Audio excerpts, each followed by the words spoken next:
Posso falar? Claro, mestre. Fica à vontade. Eu quero fazer essa palestra que agrade a todos. Mesmo aqueles que desinformados, alguns que nem eram vivos quando aconteceu as coisas, a história quando começou, e muitos inventam muita coisa. Então, eu vou tentar esclarecer muita coisa.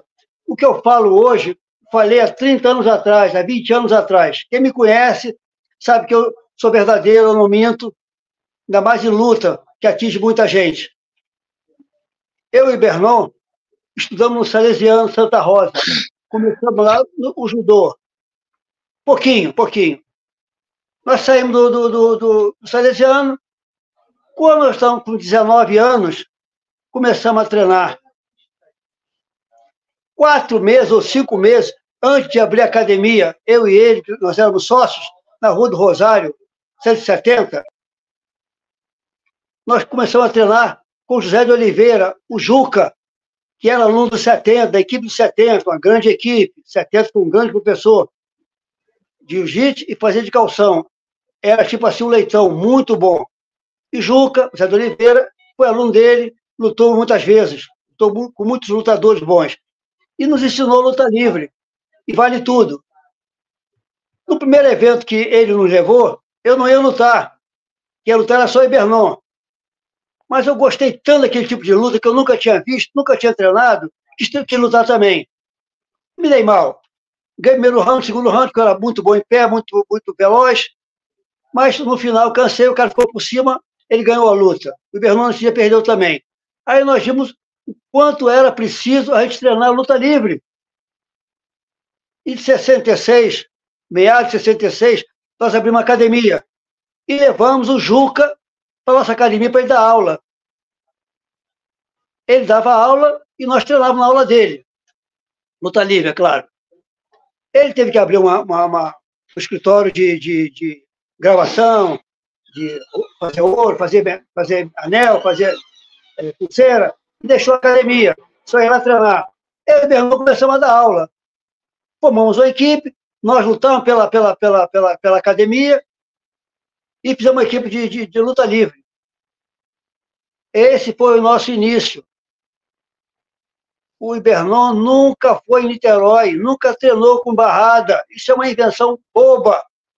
O Bernon tinha pouco tempo, nunca ia em Niterói. Nunca foi.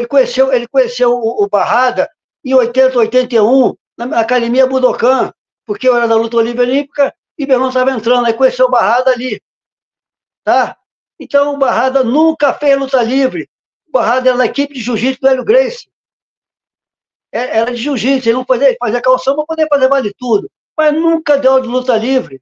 Ele, o índio, eles davam aula de jiu-jitsu. Eu conheci os dois, viajei com os dois.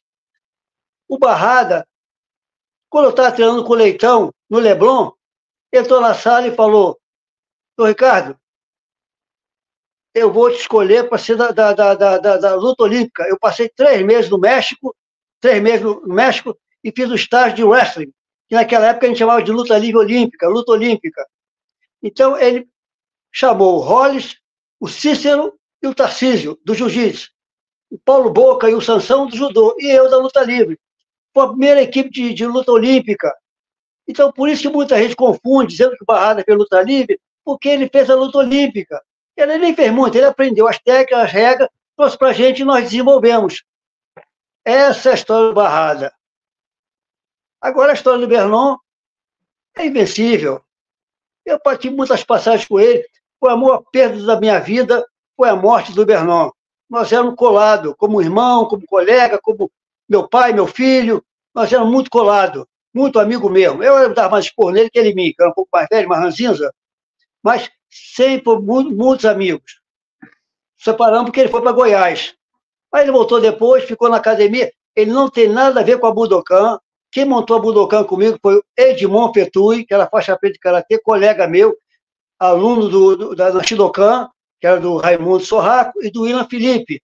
Nós dois éramos alunos dos dois. Em 77, montamos a Budokan. Quando o Bernon, lá para 78, 79, não lembro, veio de Goiás e passou um tempo aqui.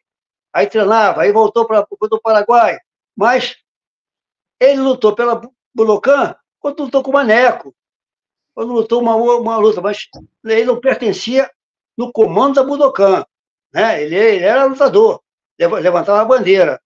E nós tínhamos, naquela época, uma grande turma na Budokan. Criamos uma grande turma na Budokan.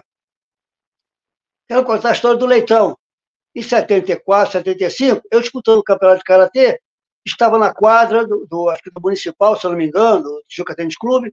O Jober, que era meu aluno de luta livre, e um dos faixa-pretas, ícones do Tanaka, chamou o Leitão na arquibancada e me apresentou. Eu de kimono, eu ia lutar. Esse aqui é o Roberto Leitão, eu não conhecia.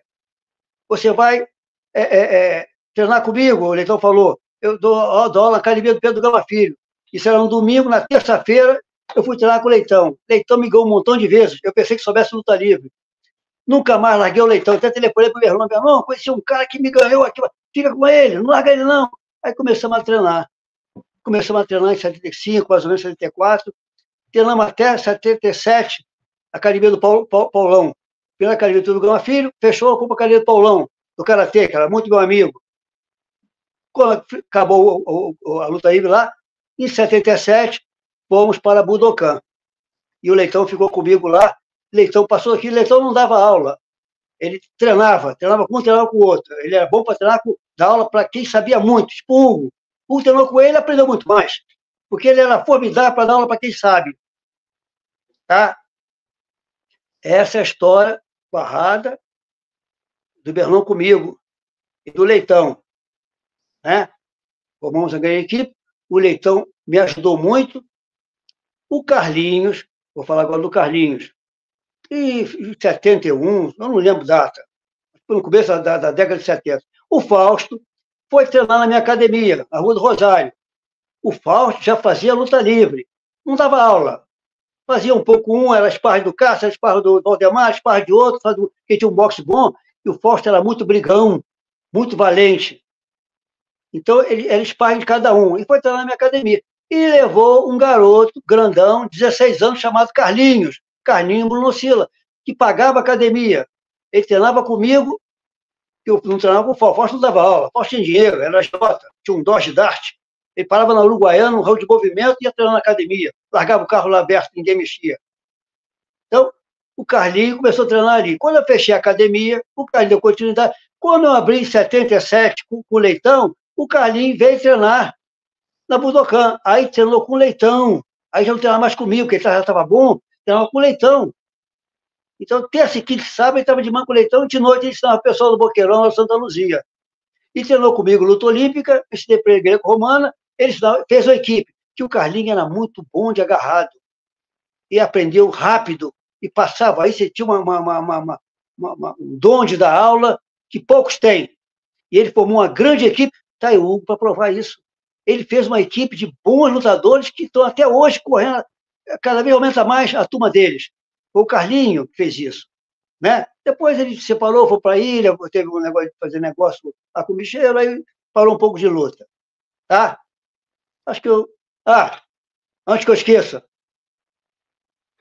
O Tatu, em 1966, eu tinha um aluno na aula particular, que era bicheiro, de São Paulo, e adorava o Tatu. Então ele me contava a história do Tatu. Tatu, eu sabia de Tatu quando ninguém sabia. Só o Fausto sabia. Ele lutava em São Paulo, ganhava todo mundo. Ele fazia luta de espetáculo e luta para valer. Ele tinha 100 quilos, um braço enorme, eu conheci o Tatu, um braço enorme, grandão, e sabia o wrestling. Então ninguém ganhava dele. Ele ganhava todo mundo. Então a gente idolatrava ele porque ele lutava de calção, lutava no ringue de calção. Ninguém de kimono ganhava dele, nem queriam lutar. Então ele criou um nome. Sorte nossa que ele estava lutando de calção, então o pessoal endeusou ele, botou ele como líder da luta livre, não faz mal, ele pode ser o líder da luta livre. Só que ele não dava aula, ele não tinha turma de luta livre. É que ele lutava de calção, então representou a nossa luta. Então o Tatu foi um grande precursor da luta de short e fez isso aparecer para o Brasil todo. Tá? Acabei. Pode perguntar agora. Mandou bem, João, mandou bem. Desculpa aí, Hugo, só para dar uma bobagem, hein? Não falou nada, cara. Você é nosso líder, cara. Pô, pelo amor de Deus, pô. Oh. Você sabe tudo, João. São quantos anos de luta, João? Oi? São quantos anos de luta você? Eu continuo lutando? Não, são quantos anos? Eu? 78. Não, não é isso não, João. Quantos anos de luta você abriu a primeira academia em 66, né? 66. 66. Porra, aí, isso é história, né, meu irmão? João, tu sabe tudo. Tu é o Papa da luta livre. Você é o Papa da luta livre. Entendeu? Agora, eu sou mais velho. Não, João, pô, você é o maior conhecedor. Desculpa, Floresta, que eu entrei no meio aí da conversa aí. Eu ia te apresentar, mas nem precisa, né, mestre Hugo? Então, uma honra estar te recebendo aqui também. Me apresenta que eu gosto de ser apresentado. Me apresenta aí, por favor. E um boa tarde também para o grande mestre Hugo Duarte, essa lenda histórica também. Sempre um prazer conversar com ele. Sempre muito gentil comigo. É sempre uma honra estar te recebendo aqui, meu irmão. E você mesmo falou, né? E bacana essa admiração e o carinho que você tem pelo grande mestre João Ricardo.